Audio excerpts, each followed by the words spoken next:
Namaste everyone, hope all of you are well. Today, this is the second lecture of chapter number hydrogen. In the lecture number 1, as I have already informed you, the things which we have already studied, that is about the hydrogen. First of all, in this chapter, the three things which we are going to study about the hydrogen compound is, first of all, dihydrogen, the preparation of dihydrogen, the physical and chemical properties of dihydrogen in the preparation, laboratory method, commercial method, what are the physical properties of dihydrogen, what are the chemical properties of dihydrogen, what are the uses of dihydrogen. Second, we are going to study about the water, how water is prepared, similarly all the properties as dihydrogen as I had informed you. And the third one is hydrogen peroxide, that is H2O2. The things which we are going to study about the compounds of hydrogen, water and hydrogen peroxide. Second, we are also going to study in this chapter about the hardness of water. D2O, H2O, we will study it on later. As in the lecture number 1, as already I had informed you about the position of hydrogen in the periodic table and the occurrence of hydrogen, what are the isotopes of hydrogen. These three things which we have already discussed in lecture number 1. In this lecture, lecture number 2, we are going to discuss about the methods for the preparation of H2 or hydrogen atom. How to prepare hydrogen atom. See, you know very well each and every compound, every molecule is prepared. If their uses is there, then it is being prepared in the two way. One is generally they are preparing in the laboratory, and second they are preparing for commercial purpose. If they are used in a commercial purpose, you just think about. Just I am giving you an idea. In our laboratory, when we especially want hydrogen gas, we will not do so much because we need a little bit amount of hydrogen.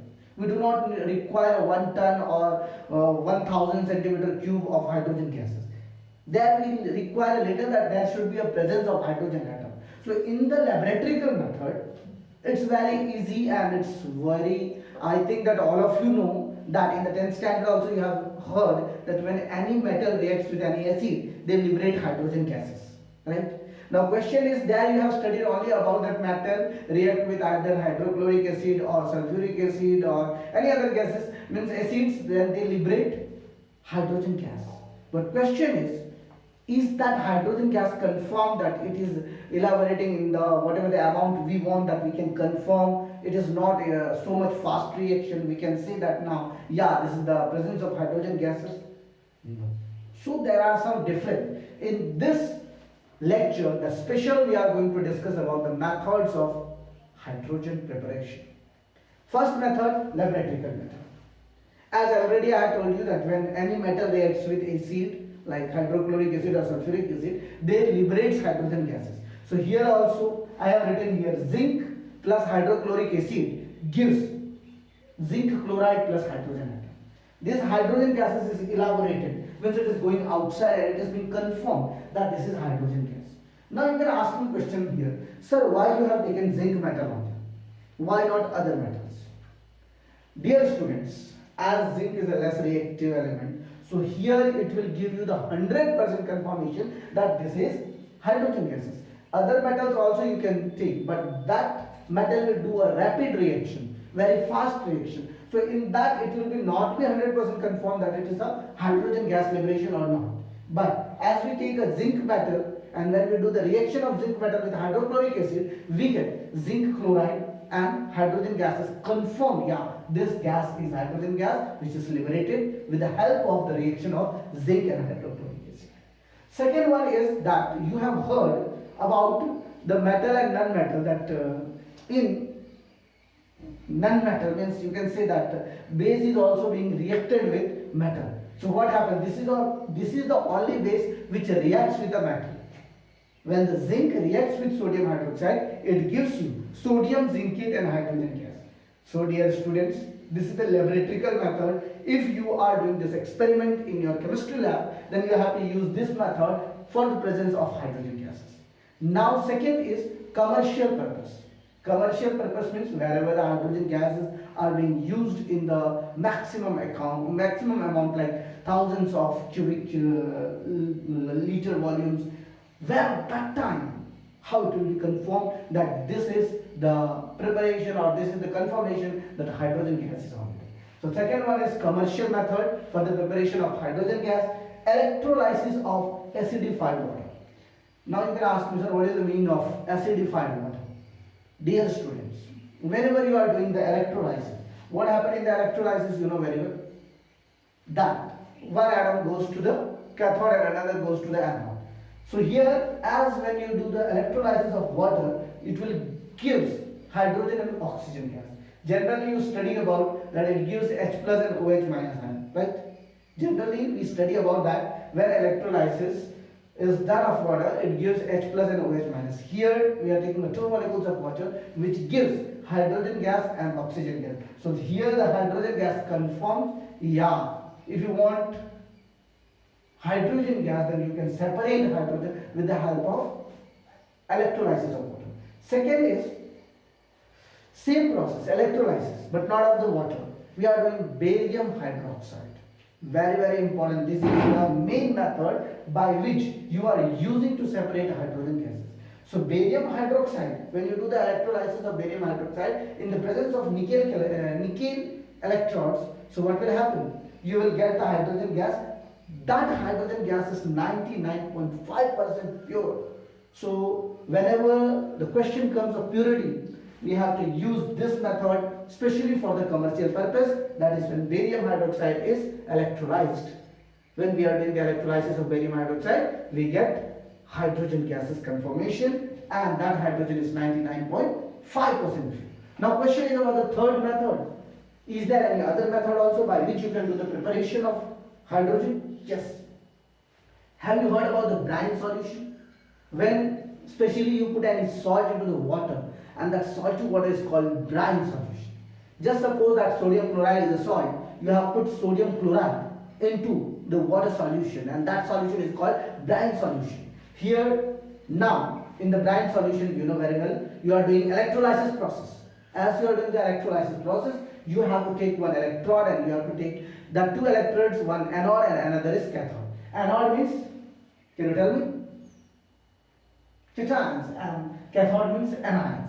So here you can see the two chloride, sodium chlorine, Na, 2Na plus Cl2 gives 2 NaCl. So when we have taken this sodium chloride solution into the beaker and we have taken two electrodes, anode and cathode, and electricity is passed. So how many ions and how many electrons are emitted? So here it is represented. 2 chloride minus ion gives you Cl2 plus 2 electron. It will be represented on anode. And if I talk about the cathode, so as the water has been splitted into hydrogen gas and hydroxide, so water will take 2 electrons and it will be splitted into H2 plus OH minus.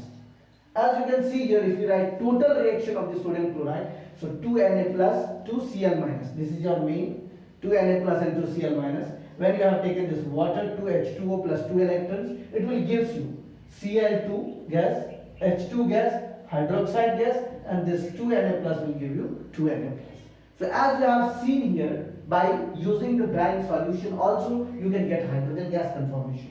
There are many more methods which is already represented in your NCERT textbook. One is that combustion of hydrocarbons. When any hydrocarbons you are taking, hydrocarbons means alkanes like CnH2n plus 2. If I take methane gas and I burn the methane gas, I will get carbon dioxide and water. As you can see here on the board, I have already written the reactions. Many more methods are represented in your NCERT textbook also. So these are the commercial production of dihydrogen gases and the laboratory production. You have to remember this laboratory method and the commercial method for the production of hydrogen gases. You can take a screenshot of this board. I will give you one more method for the preparation of hydrogen gas. I hope all of you have taken the screenshot. Now can you tell me one question I want to ask you, that here, as I have talked about the combustion of hydrocarbons, combustion of alkane or combustion of hydrocarbons, if the mixture of carbon monoxide and hydrogen, you know, when we put this hydrogen or methane plus water, when you put methane plus water, what you get, you know, methane plus water. Just suppose here the decomposition of hydrocarbons I have written, but if I put here methane plus water, H2O, What? H2 in the presence of nickel electrode at 1270 Kelvin. In the presence of nickel electrodes at 1270 Kelvin, what I will get? Can you say? What thing I will get? I hope all of you know very well. Carbon monoxide plus 3H2 I am going to get. Carbon monoxide plus 3H2. Dear student, this is a balanced reaction. So here, if I talk about the mixture of carbon monoxide and water, this water is called the mixture of these two compounds is used for the synthesis of methanol and the number of hydrocarbon. It is also called a synthesis of syngases. Remember, dear student, this is also called synthesis of syngases. SYN stands for synthesis and G is gas. So syngas, synthesis gas or syngas. Nowadays syngas is produced from sewage, sawdust, scrap wood, newspaper and many more things. The process of producing syngas from the coal is called coal gasification. Coal gasification means directly you are burning carbon plus means cedar, paper, anything you have taken a carbon compound and you are burning this compound. So what will happen, you know? As we put water on this compound, C plus H2O, what we are going to get? Carbon monoxide plus hydrogen gas. We are going to get this compound, C plus H2O, right? As we get C plus H2O, we get carbon monoxide and hydrogen. The production of H2 can be increased by doing the reacting carbon monoxide of syngases mixture with the steam in the presence of iron chromate as a catalyst. Means if we are changing the catalyst, then we are going to get carbon dioxide. Carbon monoxide plus water. Carbon monoxide plus water, we get carbon dioxide and H2 gases. Which gas? Carbon monoxide and H2 gas.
Now we are going to specially talk about the properties of H2 gas. तो सबसे पहले आप लोगों को मैं एक चीज clear कर दूं कि जब भी आप कोई रिएक्शन लिखते हो, that time the question must be in your mind. If you are doing the preparation, देखो किस तरह के क्वेश्चन आ सकते हैं, कौन कौन सा मतलब प्रिपरेशन ऑफ हाइड्रोजन के क्वेश्चन पूछा जा सकता है. पूछने पर पूछा जाएगा कि भाई इसको अगर हम इलेक्ट्रोलाइसिस करते हैं तो कौन से आयन लिबरेट होंगे, कौन से गैसेस लिबरेट होंगे. Since we are doing the production of hydrogen, तो यहाँ पे आप लोगों को घबराने की बिल्कुल भी जरूरत नहीं है. हम लोग हाइड्रोजन चैप्टर पढ़ रहे हैं और डाइहाइड्रोजन का ही अभी तक प्रिपरेशन हमने पढ़ा है. इसके बाद हम लोग इसके प्रॉपर्टीज पढ़ेंगे और इसके यूजेस पढ़ेंगे. तो चलो स्टूडेंट, हम लोग अब एक चीज मैं आपको क्लियरली कंफर्म कर देना चाहता हूँ.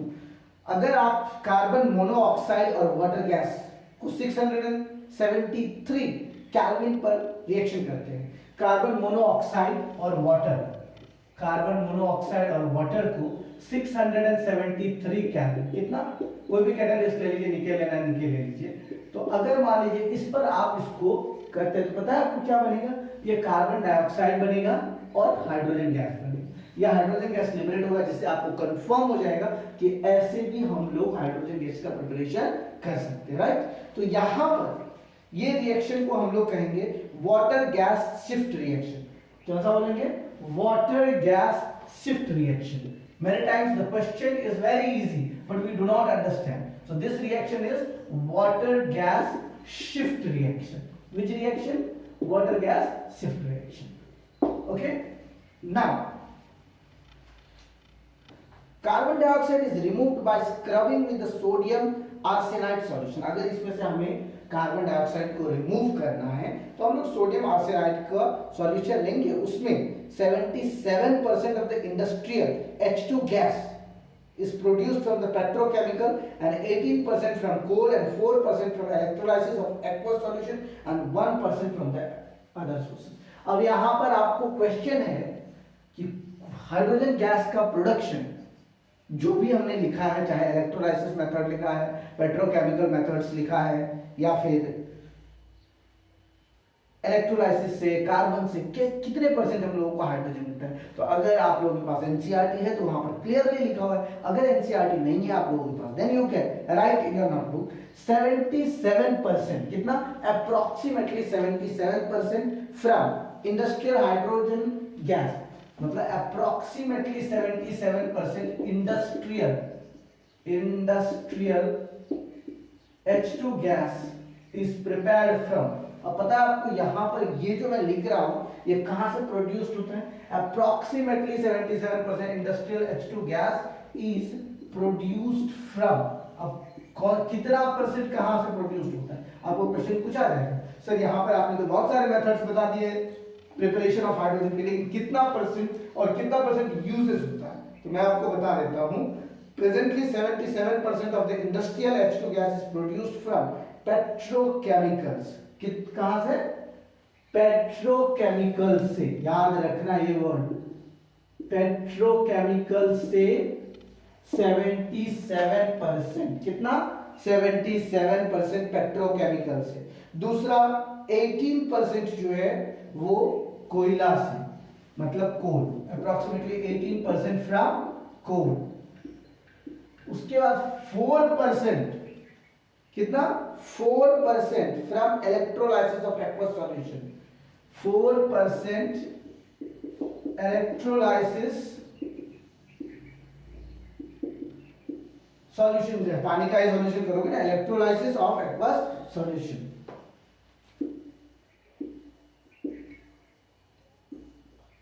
अब क्वेश्चन बचा कितना, 8 4 12 7 19, तो 8%, तो 8% अदर सोर्सेस से हाइड्रोजन प्रोड्यूस। अब तुमको पता हो गया कि सबसे ज्यादा H2 गैस जो है पेट्रोकेमिकल से प्रोड्यूस होता है, 18% कोल से प्रोड्यूस होता है, 4% इलेक्ट्रोलाइसिस और 1% अदर गैसेस।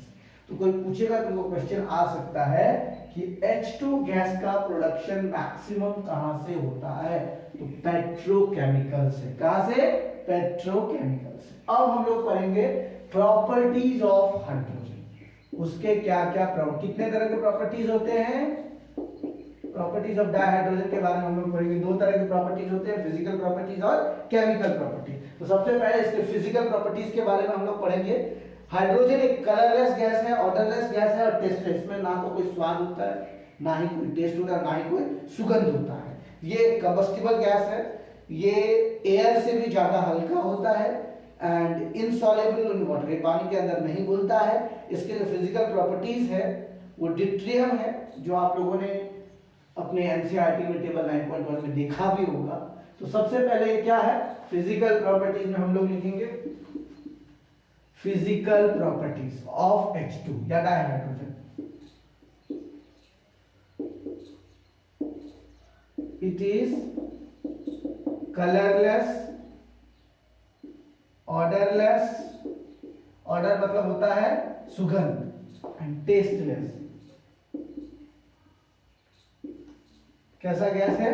यहाँ ना ही तो इसमें कोई कलर पाया जाता है, ना ही कोई सुगंध पाया जाता है और ना ही कोई स्वाद पाया जाता है। सेकेंड, इसका अगर मैं बात करूं, it is lighter than air, ये हवा से भी बहुत ज्यादा हल्का होता है। It is lighter than air, it is lighter than air and it is insoluble in water, मतलब पानी के अंदर में ये जो है नहीं घुलता है। तो ये इसके फिजिकल प्रॉपर्टीज थे। अब हम लोग चर्चा करेंगे केमिकल प्रॉपर्टीज के। So this was our physical properties of hydrogen. Now we are moving towards our chemical properties of hydrogen. See what happens in the chemical properties. Can anybody tell me? In the chemical properties, generally we do the reaction of these hydrogen gases with the other elements, metals, non-metals, acid, base. What happens? These things we are generally learning.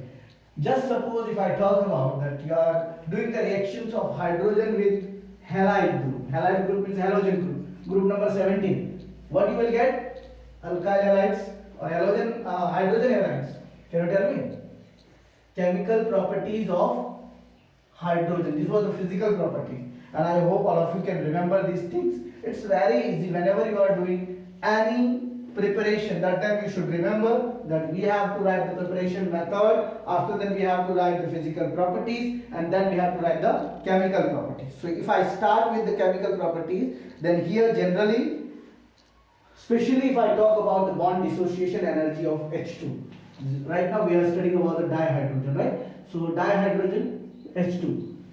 Di means 2 and hydrogen means H.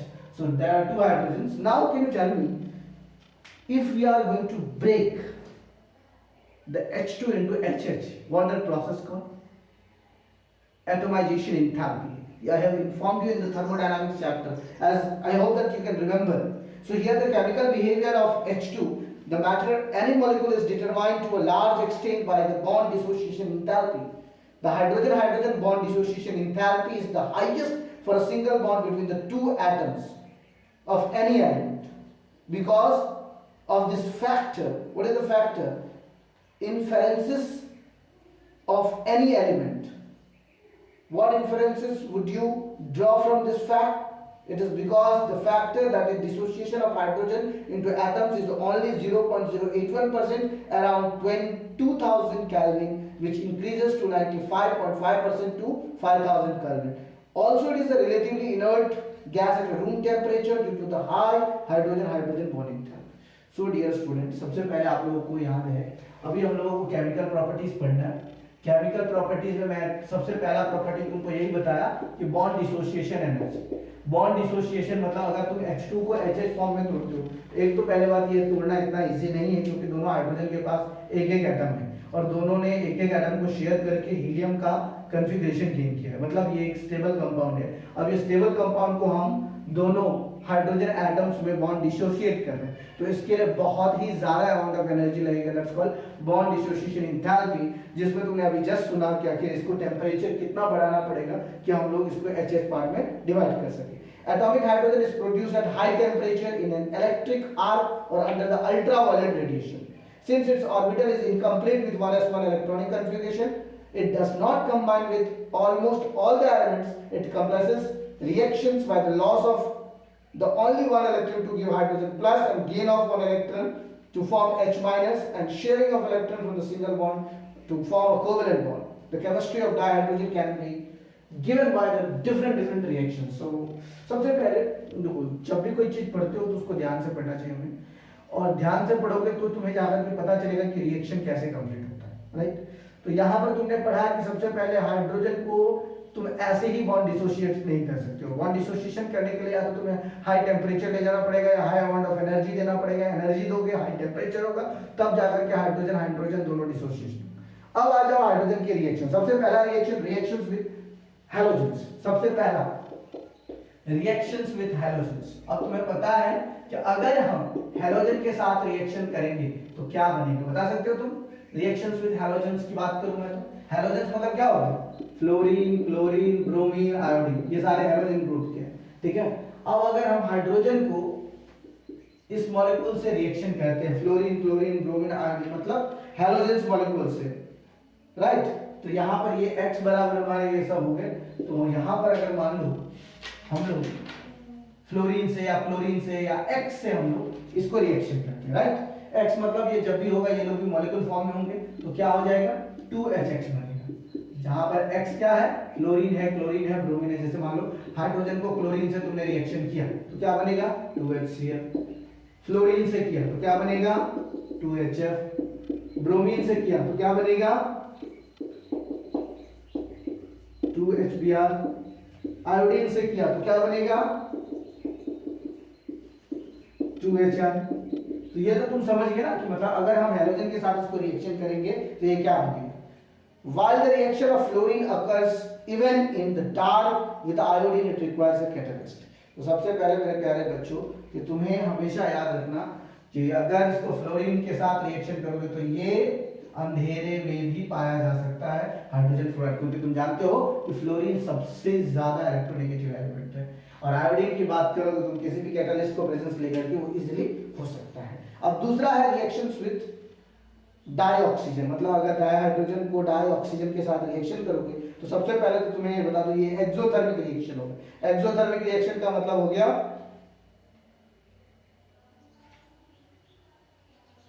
कि उसके अंदर से heat बाहर निकलेगा। Second है हमारा reaction with dioxygen, ये था reaction with halogen, reaction with dioxygen. Dioxygen का मतलब क्या होगा बता सकते हो, O2। अगर हम O2 के साथ रिएक्शन करें, H2 को O2 के साथ रिएक्शन करें, या तो हीट करें या कोई भी कैटलिस्ट ले लें, कैटलिस्ट या फिर हीटिंग करें, तो ये क्या बनेगा पता है तुमको, H2O बनेगा। तुम बोलोगे कि सर रिएक्शन तो बैलेंस होगा नहीं, तुम्हारा बात बिल्कुल सही है। हम लोग क्या करेंगे, यहाँ पर 2H2 कर लेंगे और यहाँ पर 2H2O कर लेंगे, तो अब तो रिएक्शन बैलेंस हो गया। और इसके साथ क्योंकि ये मैंने तुमको पहले ही बताया है कि ये एक्सोथर्मिक रिएक्शन होगा, तो यहाँ पर हीट जो है क्या हो जाएगा, नेगेटिव में जाएगा। तो डेल्टा H माइनस जो है यहाँ पर minus 285.9 kilo joule, delta H minus कितना हो जाएगा, माइनस 295 पॉइंट कितना, minus 285.9, sorry not 9, 85.9 kilo joule, minus 285.9 kilo joule पर। समझ में आ गया। तो ये था हमारा रिएक्शंस विद डाई ऑक्सीजन। अगर हम इसको नाइट्रोजन के साथ रिएक्शन करेंगे तो क्या बनेगा पता है, नाइट्रोजन के साथ रिएक्शन करने के लिए बस याद रखना है कैटलिस्ट में हम लोगों को आयरन लेना है और 673 केल्विन 200 एटमॉस्फेरिक प्रेशर। तुम लोगों ने बॉर्न हैबर साइकिल प्रोसेस पढ़ा होगा। तो तीसरा रिएक्शन है हमारा रिएक्शन विद नाइट्रोजन। अगर हम हाइड्रोजन को नाइट्रोजन के साथ रिएक्शन करेंगे तो क्या होगा, H2 plus N2 gives 2NH3 ammonia. क्या बनेगा, अमोनिया। कौन सा कैटलिस्ट लेंगे, आयरन। कितना डिग्री टेम्परेचर, अभी जस्ट मैंने बताया था 673 केल्विन टेम्परेचर और उसके साथ 200 एटमॉस्फेरिक प्रेशर, ठीक है। तो ये हमारा क्या बनेगा, बॉर्न हैबर साइकिल प्रोसेस का ये अमोनिया बनेगा हमारे पास। लेकिन इसमें भी एक एक्सोथर्मिक रिएक्शन है, यहां पर भी जो डेल्टा H माइनस की वैल्यू होगी वो होगा 92.6 किलो जूल, 92.6 किलो जूल। तो मेरे प्यारे बच्चों ये सारे रिएक्शंस है हाइड्रोजन के केमिकल प्रॉपर्टीज में। अब हम लोगों का जो नेक्स्ट रिएक्शन है, अगर हम हाइड्रोजन को मेटल के साथ रिएक्शन करेंगे तो क्या बनेगा, मेटेलिक हाइड्राइड बनेगा। लेकिन याद रखना मेरे प्यारे बच्चों, ये सिर्फ और सिर्फ हाई टेम्परेचर पर होगा। अगर किसी भी मेटेलिक हाइड्राइड बनाना है, अगर मान लो मैग्नीशियम या कोई भी मेटल है, अगर हम किसी भी मेटल के साथ रिएक्शन करते हैं, रिएक्शन विद मेटल, और जनरली हम लोग अल्कली मेटल के साथ रिएक्शन करेंगे। किसके साथ, अल्कली मेटल। अगर हम लोग अल्कली मेटल्स के साथ रिएक्शन करेंगे तो क्या बनेगा, मेटेलिक हाइड्राइड, मेटेलिक हाइड्राइड। अगर मान लो तुम कोई भी सोडियम ले लो तो H2 को सोडियम के साथ रिएक्शन करोगे तो क्या बनेगा पता है, सोडियम हाइड्राइड 2NaH, ठीक है। तो ये जो था हमारा रिएक्शंस था, केमिकल प्रॉपर्टीज है। इसको मेटल्स या नॉन मेटल्स के आयन से भी रिएक्शन कर सकते हो। जैसे हाइड्रोजन को Pd2+ से करोगे तो Pd + 2H+ हो जाएगा। हाइड्रोजन को मान लो किसी भी मेटेलिक ऑक्साइड से करोगे तो मेटेलिक प्लस वाटर हो जाएगा। और अब मेन आता है हमारा, अगर हम किसी भी ऑर्गेनिक कंपाउंड के साथ अगर हम हाइड्रोजन को रिएक्शन करते हैं, ऑर्गेनिक कंपाउंड का मतलब समझ गए तुम लोग। ऑर्गेनिक कंपाउंड का मतलब हो गया कोई भी अल्काइल ग्रुप, अल्काइल के साथ फंक्शनल ग्रुप होना चाहिए। जैसे अल्कीन हो गया, कार्बन मोनोऑक्साइड हो गया, एसिटाल्डिहाइड हो गया। तो एक ही चीज याद रखना, ये ऑक्सीडेशन मतलब जैसे ही हाइड्रोजन बढ़ेगा तो जो है जो डबल बॉन्ड को क्या करेगा, वो सिंगल बॉन्ड में कन्वर्ट कर देगा। याद रखना मेरे प्यारे बच्चों, अगर हम रिडक्शन जो करते हैं किसी भी जो अल्कीन अल्काइन होता है, तो अल्कीन में क्या होता है, डबल बॉन्ड होता है, अल्काइन में क्या होता है, ट्रिपल बॉन्ड होता है। तो अगर हम उसको अंदर हाइड्रोजन लेंगे तो ये क्या हो जाएगा, अल्केन में कन्वर्ट हो जाएगा।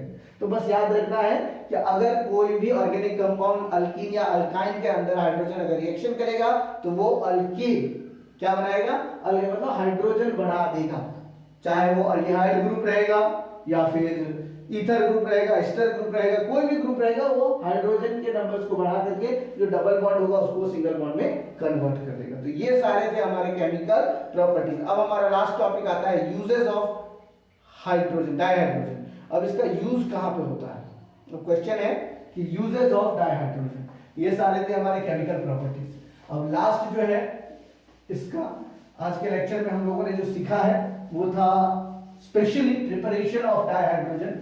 इसके बाद हम लोग दूसरे लेक्चर्स में आगे प्रिपरेशन सीखेंगे। अभी जो मेन थिंग है, जो मेन मैं तुम लोगों को पढ़ा रहा हूं, इस चीज को हमेशा याद रखना कि जब भी किसी भी चीज का प्रिपरेशन करोगे तो प्रिपरेशन के बाद फिजिकल प्रॉपर्टीज, केमिकल प्रॉपर्टीज और यूजेस लिखना मत भूलना। तो अब हम लोग लिखेंगे यूजेस ऑफ डाइहाइड्रोजन। तुमको पता है कि हाइड्रोजन कॉटन सीड्स में भी पाए जाते हैं। यूजेस ऑफ डाइहाइड्रोजन, इसके यूज कहां पे होंगे, uses of dihydrogen. The largest single use of dihydrogen is synthesis of ammonia, which is used for the manufacture of nitric acid and nitrogenous fertilizers. इसके यूजेस जो है सबसे पहले याद रखना, नाइट्रिक एसिड को बनाने में,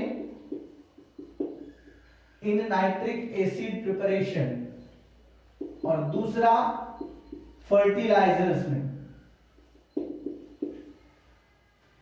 एंड हाँ पूछोगे तुम कि सर ये कौन सा मतलब प्रिपरेशन जो आप बता रहे हो, तो जितना भी नाइट्रोजीनियस फर्टिलाइजर होगा उसमें जो है हाइड्रोजन का यूज होगा, नाइट्रोजीनियस फर्टिलाइजर्स में। तो सबसे पहले तुमने देखा कि नाइट्रिक एसिड को बनाने में भी हाइड्रोजन का यूज होता है, और दूसरी बात ये फर्टिलाइजर्स बनाने में। दूसरा है H2 is used for the manufacture of vanaspati fat by the hydrogen polyunsaturated vegetable oils like soybean, cotton seeds, etc. It is also used for the preparation of, used for the preparation of cotton seeds oil। याद रखना बेटा, जितना भी तुम तेल खाते हो, वनस्पति ऑयल हो गया या फिर फैट कंटेनिंग ऑयल्स हो गया, तो उसको बनाने में हम लोगों का हाइड्रोजन गैस का यूज होता है। और सबसे बड़ी बात, ये जब कोई भी बल्क ऑर्गेनिक केमिकल्स होगा तो उस समय हाइड्रोजन का डेफिनेटली यूज होगा। It is used in the bulk organic compounds, it is used in the bulk, बहुत ज्यादा अमाउंट में ऑर्गेनिक कंपाउंड जो होते हैं तो वहां पर इसका यूज होता है। जैसे मान लो अगर कार्बन मोनोऑक्साइड है और उसको तुम हाइड्रोजन के साथ रिएक्शन करोगे तो क्या बनेगा पता है तुमको? कार्बन मोनोऑक्साइड और हाइड्रोजन के साथ रिएक्शन करोगे तो मिथेनॉल का नाम सुने हो, CH3OH। तो ये अगर कोई भी कैटलिस्ट डाल दो यहाँ पर, तो और ये तुम्हारा यहाँ पर कोई भी कैटलिस्ट तुमने डाल दिया और यहाँ पर ये तुमको मिथेनॉल का प्रोडक्शन देगा, राइट। तो ये था हमारा थर्ड प्रिपरेशन। उसके बाद अगर मैं बात करूं तो ये मेटालिक हाइड्राइड्स को बनाने, जितना भी केमिकल प्रॉपर्टी से तुमने पढ़ा है मेटलर्जिकल में, it is also used in the preparation of metallic hydrides. Metallic hydrides बनाने में हाइड्रोजन गैस का यूजेस होता है, और बहुत सारे ऐसे यूजेस हैं। अगर मैं बात करूं एटॉमिक हाइड्रोजन या ऑक्सी हाइड्रोजन की, तो अगर इसका जो कटिंग और वेल्डिंग होता है उसमें भी हाइड्रोजन गैस के यूजेस होते हैं।